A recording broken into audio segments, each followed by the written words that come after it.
but she's probably still redirecting people. Yeah. Let's do it. Right. Well, It's okay. welcome, and I'll let you. Thank you. Thank you. Good intro. Well, first off, right off the bat, my name's Robert White. This is Mike Sandell. First thing that we do with any seminar that we do, whether it's got 10 people, whether it's got 400 people, is right off the bat, say thank you very much right off the bat. Because we also know that whether you're the normal, everyday person or something similar to what you guys all have in common with the kids and everything else, it's very hard to get time to get away to do anything. So anytime that somebody gives us their time to come and sit down and listen to us blibber blabber about what we do and all that, it's fantastic. So it has to be kind of a thank you right off the bat. Right off the bat. Number two, to give you a little insight that what you're not going to be doing, because we get asked that all the time, we're not going to be throwing any of you on the ground. We're not going to be flipping you or anything, unless you want to be, but there's no need for it. What we call this is a mindset seminar. What that mindset is for you to kind of get in the idea of your practical everyday life with things that you can use practically. And what we mean by that is everybody's so busy nowadays, everybody's doing things fast paced and everything, work, kids, job, husbands, wives, girlfriends, boyfriends, whatever the case may be, they always seem to forget themselves right off the bat. And what I mean by themselves is what we're all here for. What we're all here for is what? Life. I want to live. I want to do things. I have a million other interests to do. I cannot do those things if I'm so preoccupied that the littlest, stupidest thing can interfere with that of my life. And I don't want it to. Whether that interference is because I didn't watch out for somebody running that red light, if I didn't see that ball being dropped into the front street of where I live and some little kid runs out of it, there's all kinds of things to watch out for. But with that, hectic everyday life that we have that's so fast and, fast paced, it kind of gets a little bit on the back burner of that. And we want to kind of push that a little ahead with some other little details and tricks to the trade with that. To give you a little insight on us, like I said, my name's Robert. I've been in the security and protection field for over 20 years. I've been doing firearms and what we call combative training for at least 15, almost 16 years of that, on a basically private session of that. What we mean by that on a private session is we teach law enforcement, security, and concerned citizens anything and everything that has to do with whether it be from a firearms related field to a mindset related field to actually coming into their home and just showing them what they're doing right and wrong in their home. What we call a home to castle. In other words, we're turning your home back into a castle with you using it. Now, due to the fact that what we do, we are not big pushers on, don't worry, you're not going to be sitting here listening to some NRA speech about you need to have a gun. Okay? No, it's not about that. We look at firearms as a tool to use. Doesn't mean that you have to use them. We have a whole deal that we do with firearms and all that, but that's not what this is really about. This is more in a sense of what you guys can do with what you have right now on your person. Okay? Mikey? Well, I'd like to thank you for all being here tonight too. It's important to us that people start to understand some of the things that go on out there. And we all know there are bad situations, there's bad people. And what we like to do is not get you paranoid, but get you prepared for things that can happen to you, get you prepared in such a way that you're not going to walk into something. If you start being aware of your environment, there's certain things that instead of going that way, I'm going to take the scenic route because this way is trouble. And I've been in law enforcement for a lot of years. Retired out of that. I've been working with Robert for several years. I've been in the security field also, and I'd rather avoid trouble. I'm not afraid of it, but I'm not going to walk right into it because I have a family I got to go home to. I can kind of relate to some of you in a certain way. I had 11 kids. My wife and I, she did. Yeah. What the heck? It explains a lot, doesn't it? We did foster care, so we had babies around, 2 or 3 babies at a time for a lot of years too. So I can kind of understand the situation you get into. You have to really watch out, especially when they're so small. But then even my big ones I watch out for, you know, and I teach them. This is what you watch for. One thing I'd like you to do the next time you go to a store is when you walk out, just take some time to watch people come out of the store and walk through the parking lot and see how many people are really paying attention to what's going on around them. Who doesn't like to people watch? People watch is great. Yeah. And you'll see that people are on their phones, they're chatting, they're doing all kinds of, they're doing everything but that every once in a while, to see what's out there. Stop them for a few seconds when you get out the door to see what's out in that parking lot. And there's people that they'll see somebody hanging around, but they'll go out to their car anyway. No, you go back in the store, you get somebody, the manager, whoever, I'd like somebody to escort me to my car. There's somebody out there that looks a little suspicious. And you shouldn't be afraid to do that. That's a smart thing to do because you're avoiding trouble. The other day I was sitting in the parking lot, I went to the grocery store, and I saw this lady, door wide open, purse on her lap, fiddling around with her cell phone. And I'm thinking, if I wanted a purse, that was the perfect opportunity. She wasn't aware of what's going on. And then when she got out of the car, she was a very elderly lady. I mean, she could have got hurt because she looked pretty fragile. So she set herself up, and we need to not set ourselves up for that type of situation. We need to be aware, and that's all we're going to talk about, is how to be aware. Get your mindset straight for what does happen out there.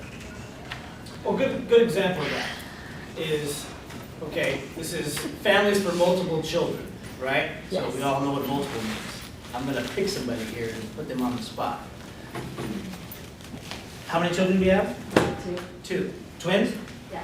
Okay, so when you first found out that you were going to have twins, what did you kind of feel like right off the bat? Shock. I'll bet. I'm sure the color drained a little bit. Yeah. Now, are these the only kids that you have? So it's just the 2? Okay, bye. I have 5. Okay? Yeah. Because they now, had them one at a time. I guess. a set, boy, girl? Boy, girl. Okay, so, wow, okay, so they're gonna, how old now? 3. 3, okay. Wait till they get 10 and 15, and you're really gonna have fun. Everybody says all the little ones are the greatest and the troublesome and all that. No. I think 10 and 15 are where you wanna start putting them in the closet. You know, let them start to read in there in the dark. I'm kidding. What I'm getting at with the shock value of that is what a lot of you did not realize or take into effect, and you might have done it a little bit, is I think probably the first thing that probably hit your mind was 2 sets of everything. Well, I've got to have 2 car seats. I've got to have, you know, a stroller that has, you know, be able to fit 2 of them. I've got to do this. What you probably didn't think of was somebody else is looking at that also. Somebody else is looking at, wow, you're really occupied. You know, you don't have to just put 1 kid in the car. You have to put 2 kids in the car. Your back is facing somebody or something for a long period of time because you're trying to hurry them up and get them in the car.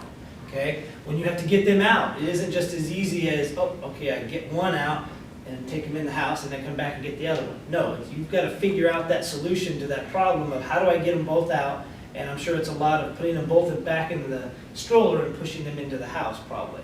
You know, or the carriers and this and that, or calling the husband, hurry up, get them, you know, or whatever the case may be. My point of bringing that up is you guys were not designed to think right off the bat like of all those different situations that are coming to come about. You would look at it like, I'm going to have babies, you know, where I looked at it, I'm going to have a kid, and then another one, and another one, another one. So I had kind of a little break, unlike you guys, where you guys had it all here. There it is. There's your family, all at once, you know. I can't imagine that on my side due to the fact that I've got to break it in one at a time and know how to do it to where you guys have all had to do it at once. But I know this that's in common with everybody here. Kids, life, and everything else, like I said at the beginning of this, it takes up a lot of our time, a lot of it. So because of that, we're always occupied with other things, let alone the children aspect of it. And wait till they start getting to school and you're worried about where they go and who they're talking to and who's that man looking at them and oh my God, all this other stuff. You know, there's a ton of it. Mike will quick to pop off and so will I. I'm not going to sugarcoat anything. The reason a lot of this has to be said is because there are true monsters out there, flat out. There are definitely some monsters out there that you do not want to see or read or anything else. I don't care what movie you've watched or what book you've read or anything else. There are truly some people out there that just, they do not have a soul and they don't care about yours either. And because of that, whether you run into these people or not, you have to kind of keep that little dark shadow right there, not to be worrisome all the time, but something to be looking out for because they're looking out. They're looking out for the number one word out there for this type of stuff, and that's opportunity. Big time. Big time. They feed off it, they live by it, they have a code for it, you know, and that's where both Mike being ex-law enforcement and being drugged into the security and protection field, we see a lot of it because people don't think of that stuff. Okay? If something happens at your house, who do you call? 911? You know? Right? All of us do. Call 911 and we wait. And we wait, and we wait, and we wait. I'm going to give you a little background on with police and all that, since we do have law enforcement backgrounds with us. And it has nothing to do with the city you live in. It has nothing to do with what area you live in or what kind of crime happened and all that. What you have to look at is everybody else, what's going on with them. We have a student of ours that's so irritated right now because his car got broken into and it took 3.5 hours for the police to get there. And I said, what's the problem? And he was like, oh, you're on their side. Oh, I'm like, no, I'm not on anybody's side, but let's break that down for a minute. You came out for work, your car was broken into, your CD changer was taken, your spare change in the ashtray was taken, and your window is busted. Does the car still work? Yes. Is the car gone? Well, of course not, it's right there. Are you late for work? Yes, I'm not at work. Okay, so you're late for work and you got a busted window and your change is all gone and your Huey Lewis and the news CD is gone. Yes. Okay. Is that any life-threatening issue? No, it's not. But it's our issue because we called. We want them here now. We want them to get the fingerprint kit out and figure out who this is. I watch Criminal Minds. I know they can catch them. You see what I'm saying? But what we don't understand is why they didn't show up there like that and they took 3 hours is because over here where they were at is a real crime going on. That 80-year-old lady who's got 2 men in her house that aren't letting her go and doing horrific things to her. And they're trying to get in because they keep barricading themselves in and out. But we're not hearing about it in the news because they don't publicize everything over the news, because they don't want to scare your neighborhood into thinking the bad things that go on. So, would it be safe to say that we should pull those officers off to go take care of that bad, stolen, broken-in car? Probably not. You get what I'm saying? So, because of that, and why we mention that is because we believe that you're the first responder to your issue. Whether it be something that's happened to you physically, mentally, even down to car trouble. I can't tell you how often I see men on the side of the road with their phones up attached to them, while they have a perfectly good jack in their car and a spare tire and they're waiting for AAA to show up. To me, all that is setting them up for an opportunity to come knocking. That opportunity could be a man and a woman, it could be a man by himself, it could be a woman. He doesn't even realize it. And asking them, do you need help? Do you need this? Do you need that? Sorry. You get what I'm saying? All of a sudden that kind citizen helping them out, and I'm not saying all of them, turns into that opportunity to where that person takes advantage of that person. All because you weren't watching out and you had a vulnerable moment. You get what I'm saying? You know, does it mean that you don't let anybody help you? No. There's a lot of good people out there than bad people. My point of that though is you have to be aware of it. If you're not, and you live by either black or white, you know, black being everything's bad, don't touch me, don't look at me, don't touch my kid, don't ask how old he is, or don't look at me or my husband or anything else. Or you live by the white and everything's roses and cake and ice cream and nothing's wrong and I live in a good neighborhood and everything else. I got news for you. They don't rob the bad neighborhoods. They don't have anything there. Okay? They go to the good neighborhoods. That's where they want the stuff. And they've learned, and this is what people need to understand, is they don't walk around like the movies would have you think with all this gear on them that just screams out, I'm a bad guy. You know? No. If you look at the other side of it, our homes and our houses have everything that they need in the first place. They don't need a weapon to carry because if they get caught walking around, they've got something on them. They don't need a weapon. You have the weapons at home. You have all kinds of weapons at home. Knives in your kitchen, pencils, screwdrivers, whatever. It doesn't matter. It's a lot easier for them to use the stuff that you have at home or in your garage that your husband says he has to have in that toolbox that costs $1 zillion for him to do anything with. Anybody have an idea of the simplest thing they can do outside of their home to keep people from coming into their home? It's real simple. I bet you everybody here has one and they do it. Light? A sign that says alarm. Alarm signs don't do anything. How many people here, with show of hands, have a electronic garage door opener in their car? Okay. How often do you take it out and put it in the house? I don't, because I park inside the garage. Okay, but the actual alarm though it's still in your garage. I mean your car, in other words. My car is in the garage, and the garage is not attached to the house. Okay. My point is that most people do not take their garage door openers out of their cars, whether they're storing it overnight or just outside to do something or whatever. Those garage door openers, they only have about 16 different codes on them that you can change.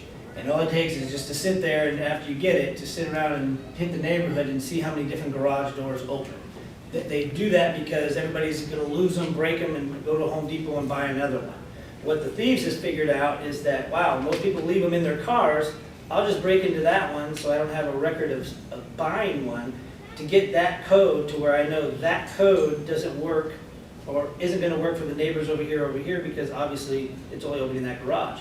After a while, all they have to do is get about 6 to 8 of them and they're set. They just drive down the neighborhood and they start clicking and somebody's garage door is gonna open. Now, if you've got nice neighbors, they're gonna say, hey, I found your garage open last night. Oh, I must have forgot it. But after a while, when you hear it 3 or 4 times, it's gonna start to dawn on you like, I know I shut that. You know, or you start yelling at the kids like, hey, aren't you guys shutting the garage doors?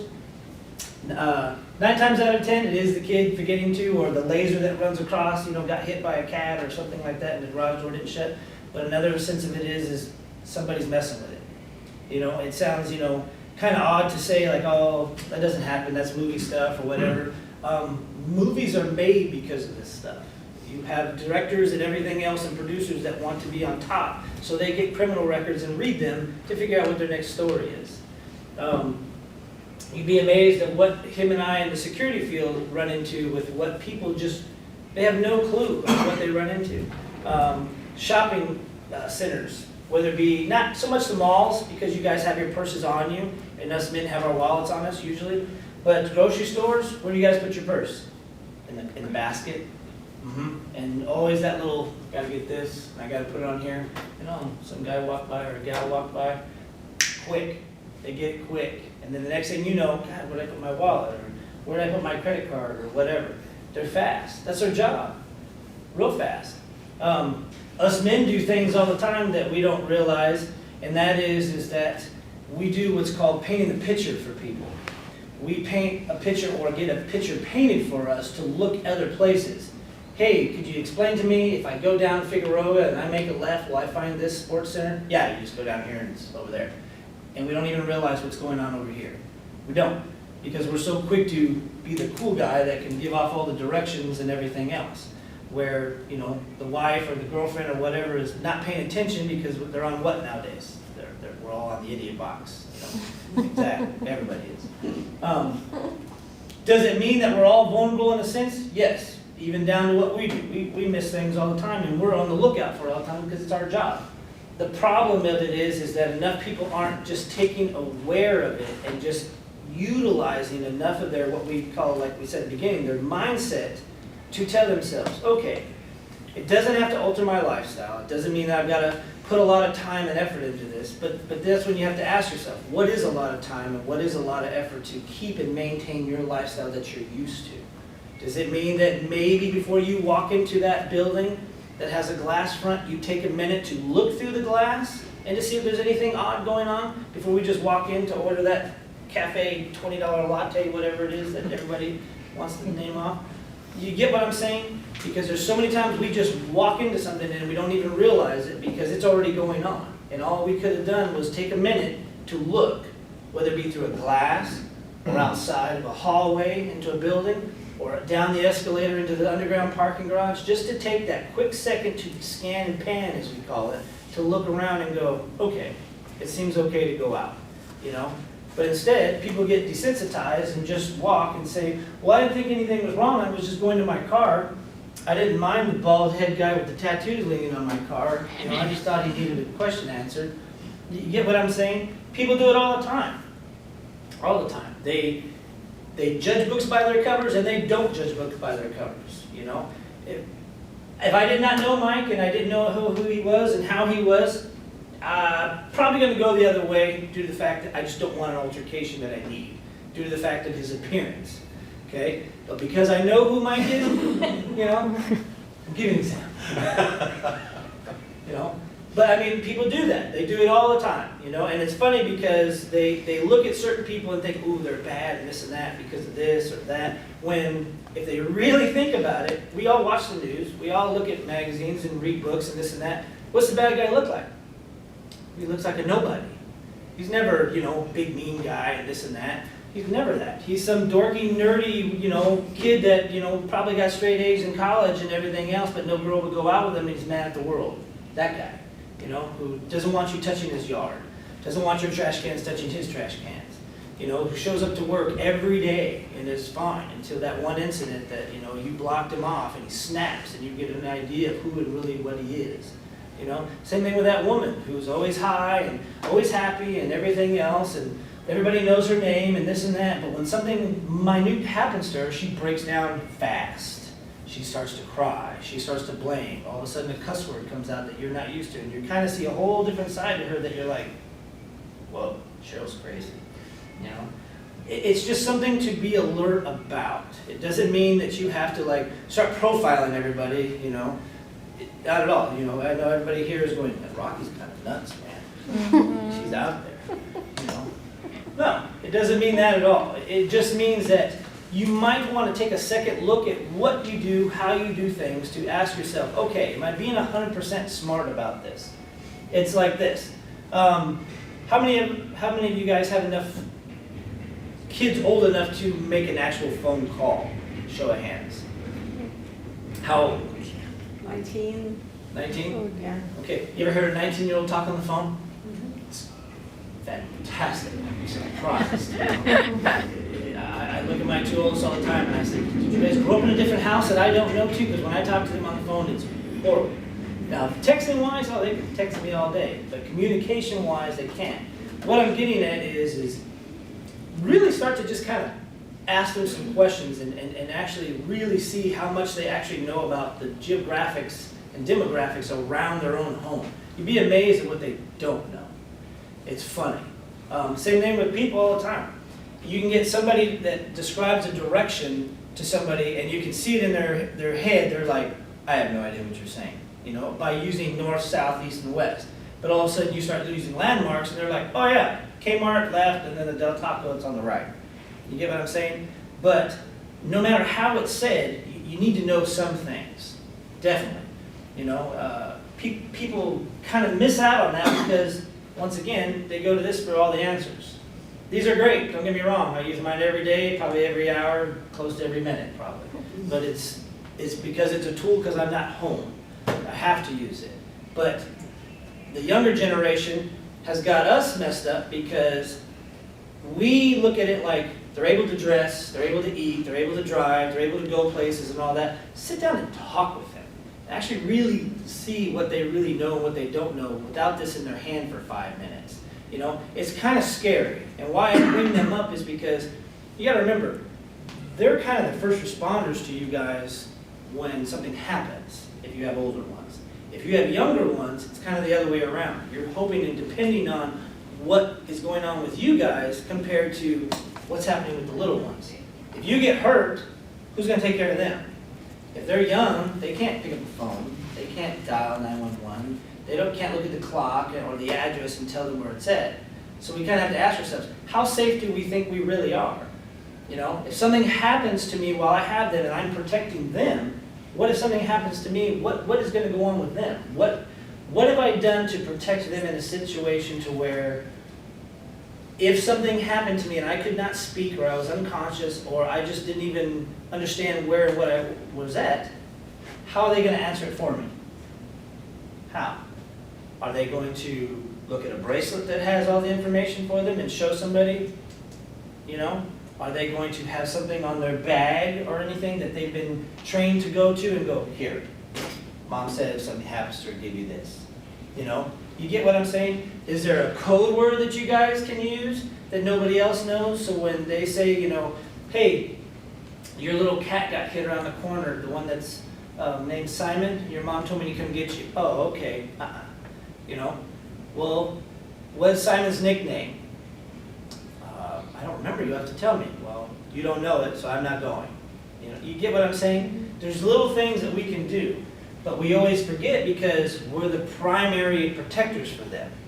And because of that, we don't have eyes in the back of our head. We can't watch everything that they do or we do or protect or this and that because we're too busy loading them in the car, getting them out of the car, getting all our bags, making sure that husband knows there's food coming and we're hurrying and everything else. You kind of get what I'm saying? My first name? Duncan. Duncan. From the way you're dressed, Duncan, I'm sure you like the outdoors. I was stuck there all day. Yeah. So I'm figuring with the outdoors and everything, you probably like to trail hike or be outside as much as possible other than the indoors and the AC. When I'm not working, yeah. Exactly. This is my work car right now. What do you do? I'm a first assistant director. Oh, okay. Intelligence service shooting outside. That's why this is Okay. going on. Okay. Now, good example of that is, because I've been on some sets doing some protective details and all that, there's 18,000 people around. Everybody's got a role, everybody has a job, even down to, here, take this water, drink it, you know. Now, ask yourself a realistic question. During all that, do you ever worry about anything other than the job while you're there? Well, at the job, I'm worrying about everything there, and yeah, I'm thinking about her and the kids too, if that's what you mean. Well, nobody totally cuts their families off. What I'm getting at is, you're trying to do the best you can because that's what you are thinking about is your family. You're trying to, do the best at your job. I mean, if you do the best at your job, it does what? You look better, you make more pay, life gets a little easier, you have a little bit more funds to use and everything else, correct? So that's part of the worrying of it. How often do you guys communicate during the day on a busy day? Because I'm imagining your day is probably pretty busy from sun up to sundown. Yeah, probably like 4 times a day at least. We'll like text each other. Do you work? No. Okay, so his long hours and all that, do you feel kind of like you wish he was more home? And this is definitely not something to get you guys fighting. Okay. I guess what I'm looking at is when sometimes I have the woman going out all day long and the man only works so long or vice versa, but in you guys' situation, you're gone a lot and you're alone a lot. And I don't mean alone in the sense like you're alone, but without him, right? So you get to do a lot of the shopping on your own, you get to do a lot of the errands and everything else without somebody there other than your little ones. Yes. How old are your little ones? 3.5. 3.5. 2, 3? Twins, yes. Okay. Boy, girl, or same? Boy and girl. Oh, okay, wow. See, I think twins, I think they should all be the same or something. But it's a lot of work, isn't it? Yeah. I'm sure, I get people ask me all the time, how do you have 5 kids and do anything? And I was like, well, you go slow, and then you learn. To be honest with you, when I have the 1 kid with me, then I'm like nervous wreck. Where are they at? What's going on? Where are they at? When I have the 5, it's easy, because we all have figured out a way to work with each other.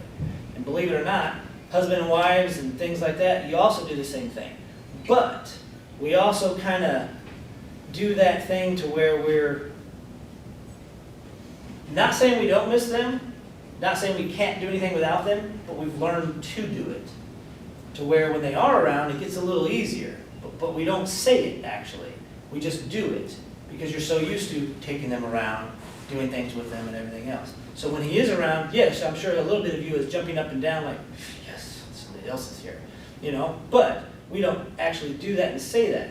The problem with that is we kind of need to do that when it comes to you guys and your families and everything else. I don't think there's enough of that.